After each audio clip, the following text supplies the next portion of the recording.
Did you know that long after gaining their independence, 14 African countries are still paying a colonial tax to France? That's right. Decades after breaking free from colonial rule, these nations are still financially tethered to a system that many argue has stunted their growth and sovereignty. Why does this colonial tax still exist, and how does it affect Africa's development today? The issue of France's continued financial grip on its former colonies raises serious questions about true independence and economic freedom. For the people of Africa, this topic is not just a historical footnote. It's a pressing concern that impacts their economies, political autonomy, and future growth. Understanding this hidden tax system reveals much about Africa's struggles for true sovereignty and the broader efforts to reclaim economic independence. Before we dive deeper into this issue, don't forget to subscribe to the African Web and hit the bell icon so you never miss out on content that explores Africa's challenges, triumphs, and future. Now let's get started. The colonial tax system is a relic of the agreements forged between France and its former colonies during the decolonisation period in the 1950s and 1960s. Under this system, 14 countries in Africa are required to deposit up to 50% of their foreign reserves into France's central bank. These countries include Benin, Burkina Faso, Ivory Coast, Côte d'Ivoire, Mali, Niger, Senegal, Togo, Cameroon, Central African Republic, Chad, Republic of the Congo, Equatorial Guinea, Gabon, and Guinea-Bissau. A striking example of the consequences of this system is seen in the case of Burkina Faso. Despite being rich in gold and other natural resources, the country struggles with chronic underdevelopment and poverty.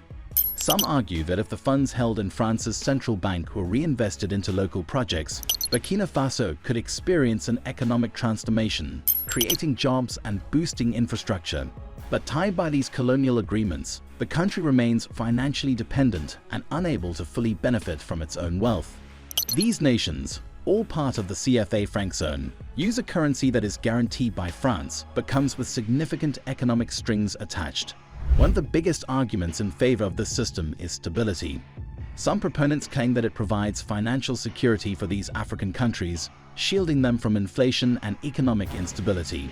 But is it truly stability when a nation has limited control over its own finances? Take the example of Senegal. With a growing economy driven by agriculture, mining, and services, the country's financial potential is immense. Yet, because of this tax, a significant portion of its reserves are unavailable for local investment. Imagine if Senegal could fully control and utilize those funds. It could spur growth in sectors like education and healthcare, improving living standards across the nation. Yet, as long as they remain under the CFA system, their financial growth is tethered to France. This arrangement severely limits the ability of these African nations to invest in their own development. With a significant portion of their reserves locked away in France, their capacity to invest in infrastructure, education, healthcare, and social services is dramatically reduced. Imagine if those funds, instead of being held overseas, were used to build roads, schools, and hospitals. How much faster could Africa develop if its resources were managed and invested directly in its own lands? Look at Côte d'Ivoire, one of the largest economies in West Africa. Despite its relative wealth in natural resources and a booming cocoa industry, much of its foreign reserves are held in French banks. If these reserves were reinvested domestically, Côte d'Ivoire could rapidly scale up its agricultural processing and other industries, creating more jobs and adding value to its exports. Instead, like the other 13 countries, it remains stuck in a cycle of limited growth and dependency. Moreover, this colonial tax system hinders the collective progress of the African continent. The 14 countries under this system represent a significant portion of West and Central Africa. When their economies are restricted, the entire region feels the effects. This financial dependence on France not only slows their growth but also prevents the continent from fully integrating into the global economy. How different would the region's economic landscape look if these outdated agreements were abolished? Take the case of Cameroon, a country rich in oil, timber, and agricultural products. With the colonial tax in place, Cameroon's ability to leverage its resources is curtailed, limiting its regional influence and capacity for growth. If it had more financial freedom, it could serve as a regional leader, boosting trade and cooperation within the Central African Economic and Monetary Community, CEMEC. However, this colonial legacy continues to stifle its potential. The tax itself isn't just about money. It is a constant reminder of Africa's colonial past. Many argue that even though these countries are independent in name, they are not truly free. Real independence means having the power to make decisions about one's own economy, foreign policy, and future. But as long as African nations are beholden to France for financial security, can they ever truly claim to be independent? Is it time for Africa to take back control of its financial future and break away from this neo-colonial grip? Over the years, this colonial tax system has sparked growing outrage across the continent. African leaders, economists, and activists have called for an end to these financial arrangements, stating that they perpetuate poverty and dependency. For instance, Burkina Faso's revolutionary leader Thomas Sankara openly criticized the system during his leadership in the 1980s, calling it a form of financial slavery. But decades later, this system is still in place. Why does Africa continue to allow this unjust practice to persist? Sankara's prophetic stance against financial dependence still resonates across Africa today. Leaders such as Ibrahim Traoré are now echoing the same sentiments, calling for reforms that would allow African nations to control their resources.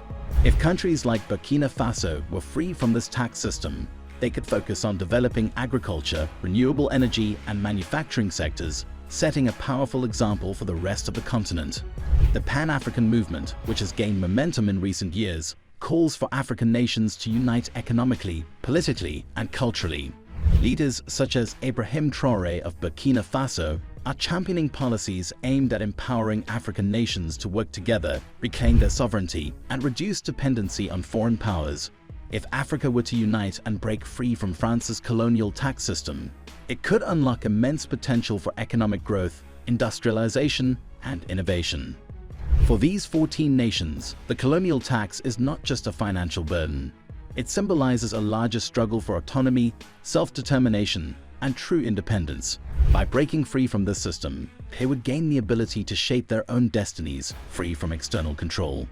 Is it possible that with unity and determination, Africa could finally shake off these last remnants of colonialism and chart a new course for its future? The broader impact of this tax on Africa's development is undeniable.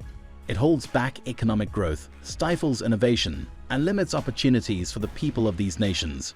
Ending this system would not only provide financial relief, but also serve as a powerful symbol of Africa's march towards true independence and self-reliance.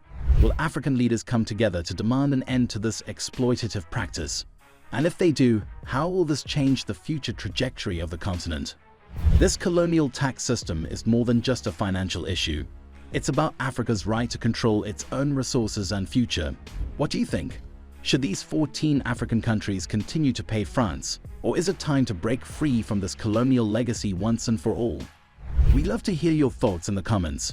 If you found this video insightful, make sure to like it, share it with others, and subscribe to the African Web for more discussions about Africa's progress, challenges, and future.